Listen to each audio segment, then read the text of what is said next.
What is up, beautiful fish lovers, and welcome to another episode of Puff Daddy Reef. Today I will be unboxing and reviewing the Aqua Illumination Prime 16 HD.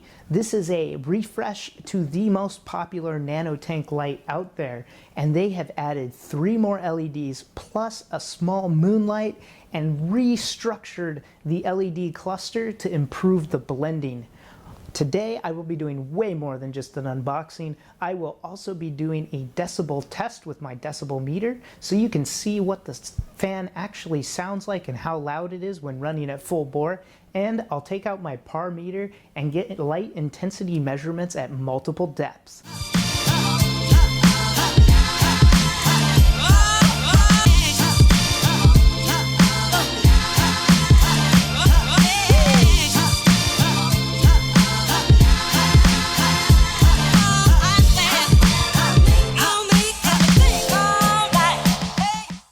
Well, here it is, the moment we've all been waiting for, the unboxing of the Aqua Illumination Prime 16 HD. That's right, 16. The previous light had 13 LEDs. This one has 16. And what they've done is they've used the same light puck for all of the lights.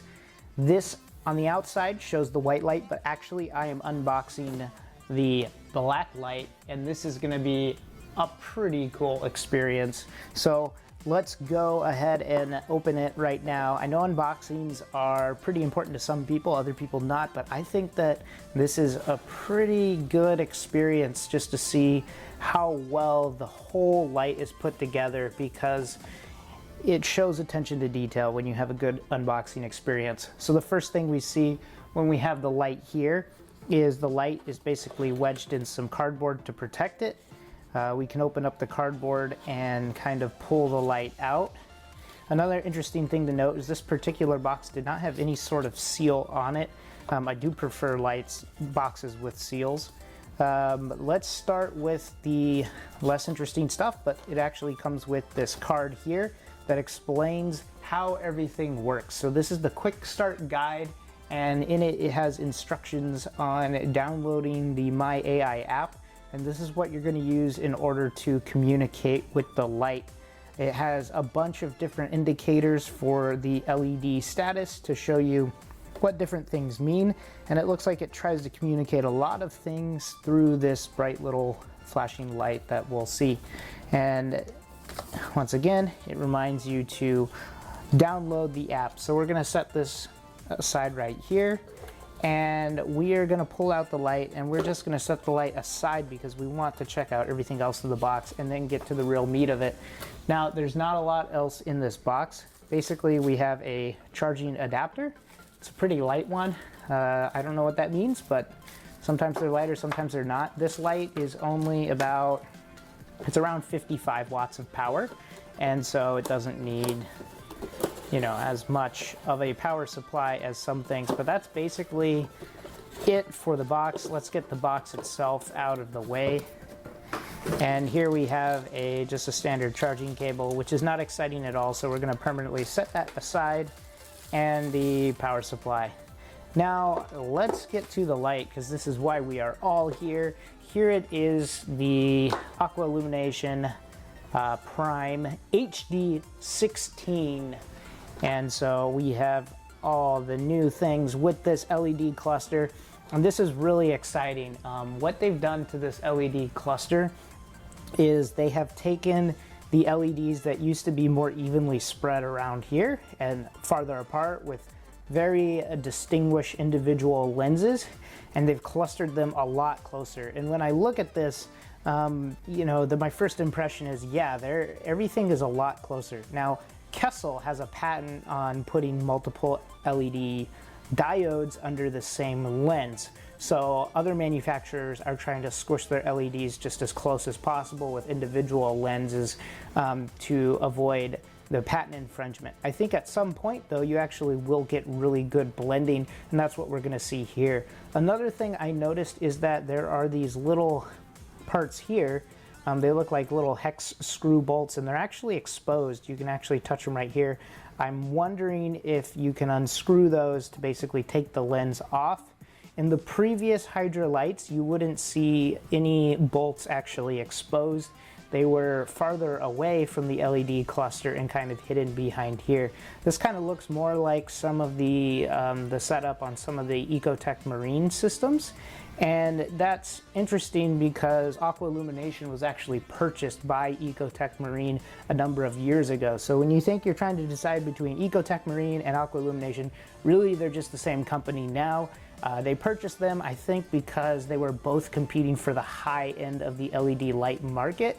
And after purchasing Aqua Illumination, Ecotech has more positioned them as the mid-range light, or I would say almost like premium budget. And that's exactly what this light is. For 200 bucks, you can pretty much light up a standard small cube and get a bunch of these to actually light up some other things.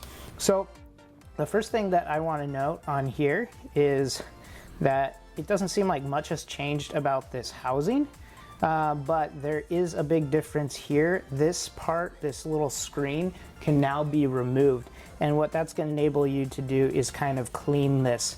My previous light, this screen actually collected a lot of dust and it looked really, really bad. And now that the screen is not only has a thicker mesh, it also should collect a lot less dust, but you can also pop off the screen to clean it. I can take a pen here and we will see if we can pop this out. I hope this is the appropriate method, and that is just pretty easy to do. And you can see the screen just comes out here. So if you have a can of air, you should be able to blow out all the dust here. And this is a very, very welcome development. What it also does is it basically exposes this entire heat sink area around the fan. So it's gonna make the light just way, way easier to clean. So I'm pretty happy with this improvement. I think that you probably will be too. I'm curious if this is held in by magnets, or I'm not really sure. Just kind of sets in there. Now, because this is an inlet, it probably doesn't need much force to set in there. Because it is, the wind is actually, the air is being pulled into it, so that probably helps hold it in place, but also doesn't fall out. Now, let's get this thing plugged in, because that is the moment that you all have been waiting for. So now I'm gonna do the most exciting part, is the initial power on to see the spectrum. I already plugged the cable in from the light to this other cable. One thing that I'd like to note is it's a very nice firm fit to plug these cables in. And it definitely feels like they thought about protecting this from water and salt creep. So there's a pretty wide insulator right there that kind of covers it and prevents water from getting up. And now we're gonna plug it in. One thing that I did want to point out is in this box, there is absolutely zero mounting hardware. I mean, it's just the light and that's absolutely it. And there's just this little thread in here. So, and it's a weird place for a thread to be for a light. It makes it really hard to hang. It's fine if you're putting it, mounting it to a tank. So this is one big difference I've seen from other lights, like at least Kessil. They have a bunch of equipment and hardware to basically help you mount it to things. This does not even come with a screw. So when you are purchasing this light, definitely think about your mounting options. For us, I decided to go with this new flex arm for the AI Prime. I didn't really like their other arm mounting option. I liked how it was more adjustable than the flex arm, but when I had it on my other light, it just didn't fit well, and the light kind of drooped down. And so we're gonna see how this flex arm works, but first let's plug it in. Okay, so I've propped it up on its own power cord, and that's going to give it a little bit of air circulation as we plug it in just for a few seconds to see what it looks like. And there we go. The light is plugged in. 3, 2, 1. Ta-da! Okay. Nothing happened. It looks like as soon as you plug it in, it's saying, let's pair to the app. So you're not actually gonna get light. Let's see if I press this button, what happens. Ooh, the moonlight came on. Let's press it again. Wow, the whole LED cluster is now online. You can see how on the outer edges there are, maybe it might be harder to see on the camera, but there are 2 blues here, 2 blues here, 2 blues here, 2 blues here. Then there are 4 kind of whites on the corners. There's a single green across from a single red, and then there are 2 ultraviolet. Woo! And that is full brightness or something like that. Oh, maybe it's even brighter now. Wow. Okay. We are hitting this button. Okay, so that is moonlight. Show you what the LEDs are, and then just blast it with light. So those are the manual settings on the light. If you don't want to pair for the app, because of the manual settings, let's just kind of project them on this table to see what it looks like. And it's really interesting that they chose to go with like a soft yellow moonlight, but that is actually more closer to the actual color of the moon, and maybe they're just trying something different. It's pretty interesting. And then here is the kind of summary of all of them. There is things on pretty high, higher, and then super high. And one thing that I noticed right off the bat, and this might change when you get into the water and you're looking at the reflection of the water, but there is a lot of blending. Like, it is actually really well blended to the point that it's really surprising me.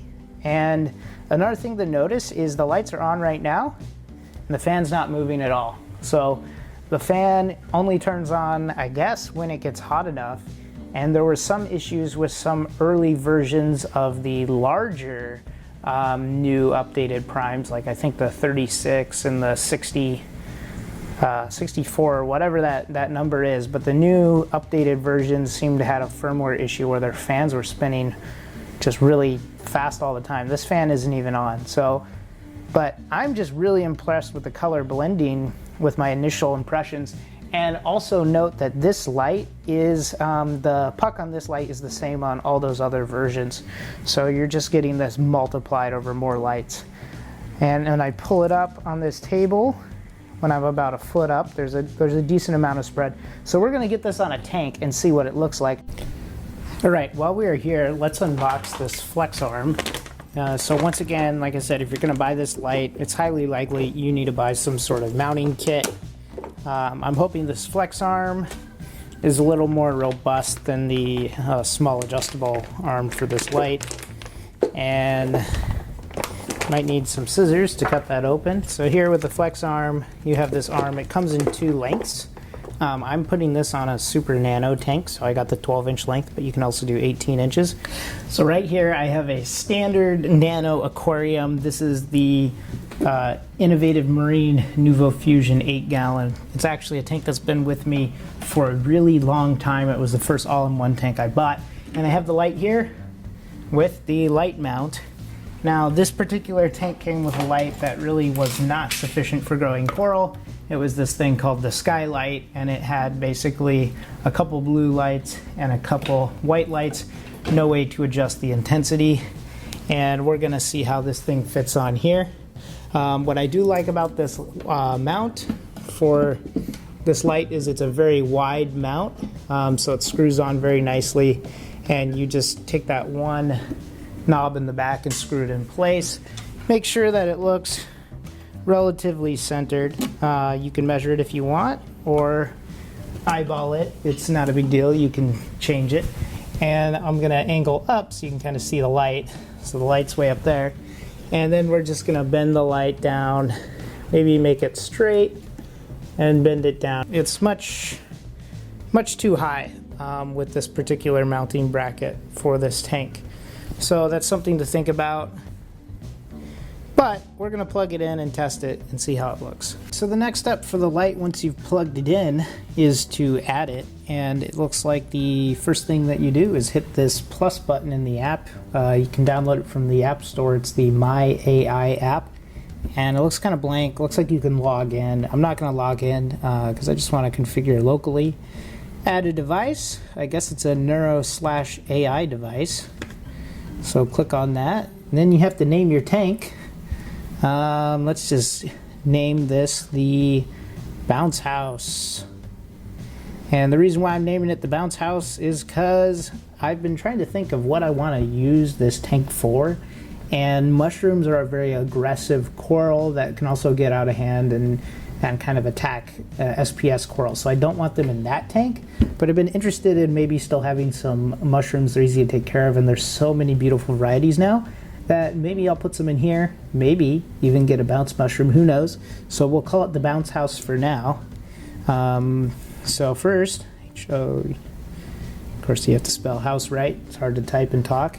So then you add your tank, you click next, tap and select the device you want to add, and that's easy. The device, the light is already showing up on the screen. Don't know if you can see it. I'll turn down my brightness just a little bit and maybe it'll show up better. So there it is, and then we just click next, and it is checking for a firmware update, which is good. You always want your firmware up to date. Before updating, it may take a while. Do not unplug the device.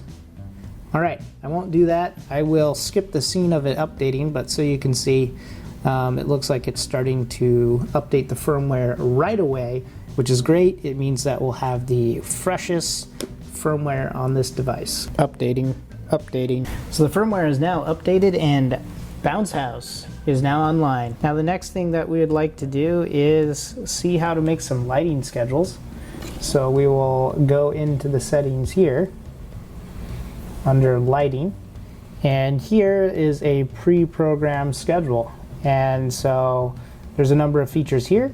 Easy setup's good for me, and it basically pre-programs all of the values. All right, let's go ahead and play a demo of a day in the life of this light.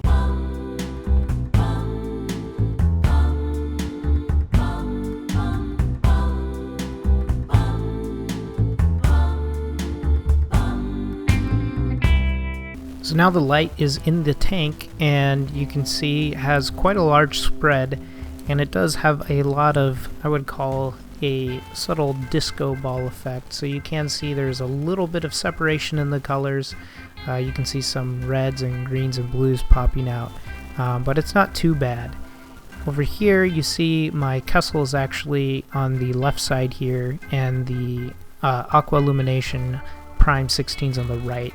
You can see some of the contrast. The disco is a lot more powerful on the right, and actually the stuff that you see on the left is actually mostly from the light on the right, kind of spreading out to that side.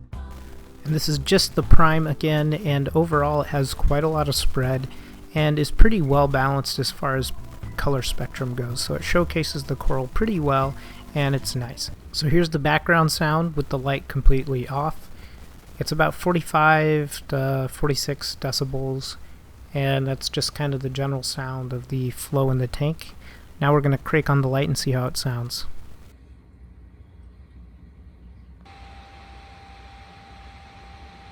So that's what it sounds like with the light on.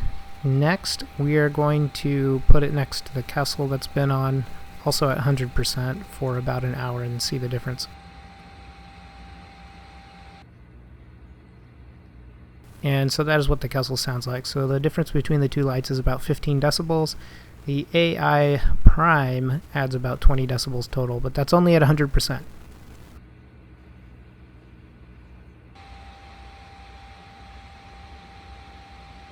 Alright, so let's talk about the PAR values that this light can generate. So I took my PAR meter that I use with my Apex Fusion, and I tested the PAR for this light at 3 different depths: 4 inches, 8 inches, and 12 inches. And I really wanted to understand how much light power this thing could generate to see if I could grow LPS, SPS, and soft polyp stony coral, and at what depth I could actually achieve great enough PAR to actually grow those corals. Now when you're talking about low light corals, maybe they want around 50 PAR.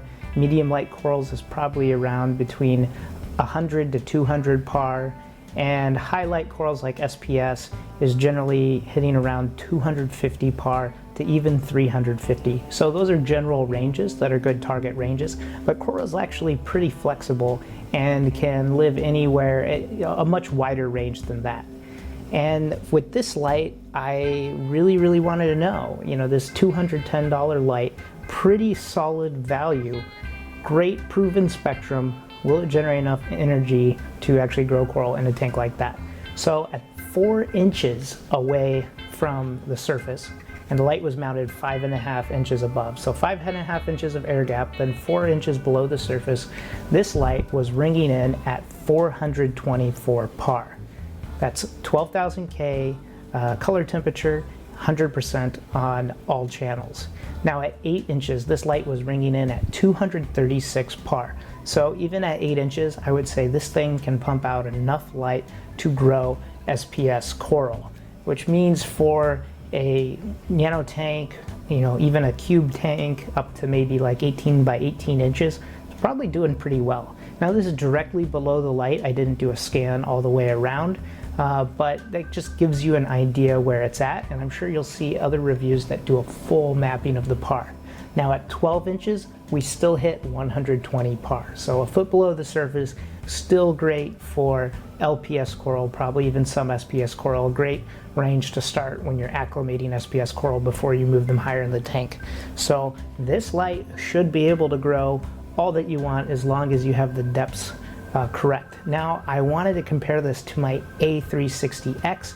These are my Kessil lights that I absolutely love. I use them as the LED lights on the tank behind me.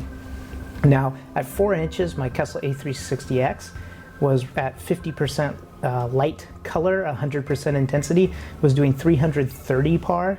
At 8 inches, it was doing 194 par, and at 12 inches, it was doing 85 par. So the Prime 16, yes, this $210 light was generating more par output directly beneath the light than my $450 Kessil A360X. Now the Kessil A360X has a lot of spread, and when you look at par, a par meter is really just measuring the flux, basically the energy that is going through a small area where the actual diode of the par meter is collecting light.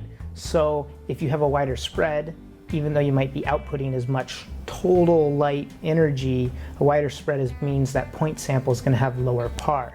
And to kind of demonstrate that, I also tested the A360X with a narrow reflector and then the A360X, and that kind of basically focuses the beam into a 55-degree cone. And in that thing, this thing basically doubles the par output of this for 785 at 4 inches below, 475 at 8 inches below, and whopping 280 par at 12 inches. And I also have numbers for 16 inches. It basically can pump light down to SPS levels through the whole tank. But given that this is a entry-level light, only $250, decent spread, that is really impressive. So I am thoroughly happy with the par output of this light.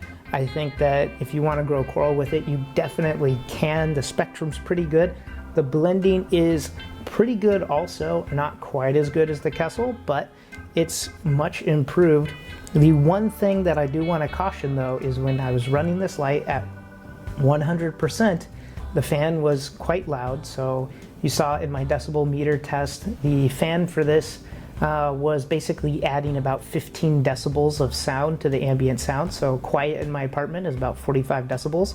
And with this thing on at 100%, we were hitting, oh no, this thing was adding 20 decibels. Yeah, it was hitting around 65 decibels. So this thing adds 20 decibels. The Kessil lights at full bore were only adding about 5 decibels. So the difference in sound between the two lights is 15 decibels, and on the Kessil A360X, I can't really ever hear when they're on, ever.